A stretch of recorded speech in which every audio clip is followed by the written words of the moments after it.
இங்க ஒரு மர்மமான ரெஸ்டாரண்ட்ல மனுஷங்களை மட்டும்தான் கொலை பண்ணி அவங்களோட மீட்டை அங்க வர்ற பெரிய கோடீஸ்வரர்களுக்கு சமைச்சு கொடுப்பாங்க. மனிதர்களோட மீட்டு டேஸ்ட் அவங்களுக்கு ரொம்ப பிடிச்சு போனதால ஒரு வருஷத்துல $100 மில்லியன் மேல அந்த ரெஸ்டாரண்ட்டுக்கு லாபம் கிடைக்குது. அந்த ரெஸ்டாரண்ட்ல மீட்டுக்காக இந்த டைம் ரோட்ல போயிட்டு இருந்த ஒரு அம்மாவையும் பொண்ணையும் டார்கெட் பண்ணி அவங்களையே ஃபாலோ பண்ணி ரெஸ்டாரண்ட்ல ஒர்க் பண்ற 2 பேரும் போயிட்டு இருக்காங்க. ஆனா அந்த அம்மாவும் பொண்ணும் அவங்கள ஒரு கார் ஃபாலோ பண்றத பார்த்து உஷாராகி அங்க இருந்து வேகமா தப்பிச்சு போயிடுறாங்க. அந்த டைம்ல ஒருத்தன் அவனுங்க 2 பேரும் அந்த கார் தன்னோட கார்னு தப்பா நினைச்சு அவங்க கிட்ட பேசுறதுக்காக வர்றான். உடனே அவனுங்க 2 பேரும் அவங்களோட டார்கெட்டை மாத்தி அவனை வண்டிக்கு கீழே பார்க்க சொல்லி ஏமாத்தி கண்ணுல சைலன்சரை மாட்டி அங்கேயே அவனை ஷூட் பண்ணி அப்படியே வண்டியில ஏத்திடுறாங்க. ஆனா அவனை அன்னைக்கு சமைக்க வேண்டிய செஃப் ஜாக் திடீர்னு தூக்கு மாட்டிட்டு இறந்து போயிடுறான். அதனால அவனோட ஃப்ரெண்டு டேவிட் அந்த வேலையோட ஆபத்தை பத்தி கொஞ்சம் கூட தெரியாம ஜாக்குக்கு பதிலா சமைக்க சம்மதிக்கிறான். ஆக்சுவலா டேவிட் 2 நாளைக்கு முன்னாடி தான் ஊர்ல அவனுக்கு ஏற்பட்ட சூதாட்ட கடன்கள்ல இருந்து தப்பிக்கிறதுக்காக ஜாக் இருக்கிற சிட்டிக்கு வேலை தேடி வந்திருந்திருப்பான். அங்க ஜாக் பெரிய பெரிய கோடீஸ்வரர்களுக்கு குக் பண்ணி நிறைய பணம் சம்பாதிக்கிறத பாக்குறான். அவன் சமைக்கிற டேஸ்ட்ல மயங்கி நிறைய கோடீஸ்வரர்கள் அங்க ரெகுலரா வருவாங்க. அப்போ ஜாக் இன்னும் 2 நாள்ல அந்த ரெஸ்டாரண்ட்ல நடக்க போற ஒரு பெரிய பார்ட்டிக்கு குக் பண்றதுக்காக ரெடி ஆகி வர்றதா சொல்றான். அப்போ கடன்காரங்க கிட்ட இருந்து தொடர்ந்து கால் வந்துட்டு இருந்ததால டேவிட் பதட்டமாகி நல்ல சம்பளம் கிடைச்சா உனக்கு ஹெல்ப்பரா கூட இங்க ஒர்க் பண்றதுக்கு நான் ரெடின்னு சொல்றான். ஆனா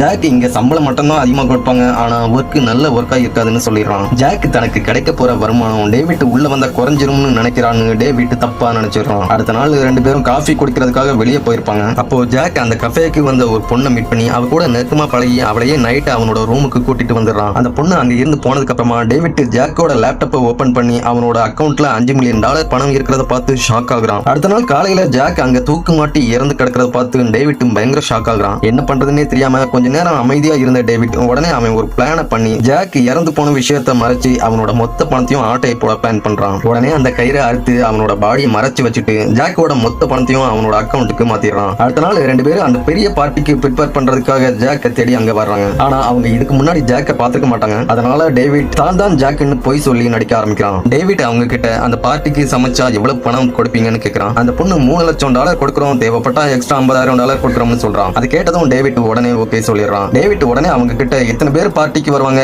என்ன குக் பண்ணணும்னு கேட்கறான். அது கேட்டதும் அந்த பொண்ணு நாளைக்கு தான் பார்ட்டி, நீ இன்னும் எதுவும் ரெடி பண்ணலையான்னு ஷாக் ஆகுறான். உடனே அவனை கார்ல கூட்டிட்டு போயிட்டு அங்க வர்ற 2 பேர் தான் நம்மளோட டார்கெட், அவங்கள தான் நாளைக்கு நீ கட் பண்ணி குக் பண்ண போறேன்னு சொல்றான். அப்பதான் டேவிட் அவங்க இவ்வளவு நேரம் மீட்டுன்னு சொன்னது சாதாரண மீட் கிடையாது, உயிரோட நடமாடுற மனுஷங்களோட மீட்டுன்னு தெரிஞ்சு அப்படியே பயத்துல உறைஞ்சு போயிடுறான்.